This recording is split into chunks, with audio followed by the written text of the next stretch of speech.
ನಾವಿಂದು ಶೈಲಪುತ್ರಿಯ ಇತಿಹಾಸವನ್ನ ತಿಳಿದುಕೊಳ್ಳೋಣ.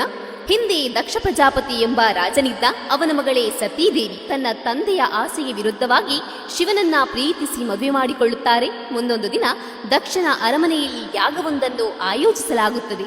ಶಿವನ ಮಾತಿಗೆ ವಿರುದ್ಧವಾಗಿ ಸತಿ ಆ ಯಜ್ಞಕ್ಕೆ ಹೋಗುತ್ತಾರೆ. ಅಲ್ಲಿ ನಡೆಯುತ್ತಿರುವ ಯಜ್ಞ ನಿರೀಶ್ವರ ಯಾಗ ಎಂದು ತಿಳಿದು ತನ್ನ ಪತಿಗಾಗಲಿ ತನಗಾಗಲಿ ಯಾವುದೇ ಸ್ಥಾನವನ್ನ ಇಟ್ಟಿಲ್ಲ ಎಂದು ತನ್ನ ಯೋಗಾಗ್ನಿಯಿಂದ ಪ್ರಾಣತ್ಯಾಗವನ್ನ ಮಾಡುತ್ತಾರೆ.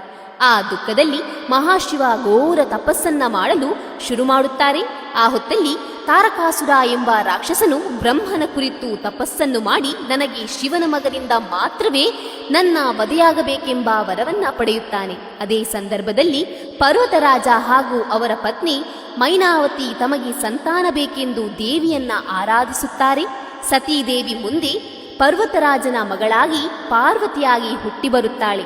ಪರ್ವತಕ್ಕೆ ಇನ್ನೊಂದು ಹೆಸರೇ ಶೈಲ. ಹಾಗಾಗಿ ಪರ್ವತರಾಜನ ಮಗಳಾಗಿರುವುದರಿಂದ ಶೈಲಪುತ್ರಿ ಎಂಬ ಹೆಸರು ಪಾರ್ವತಿ ದೇವಿಗೆ ಬಂತು.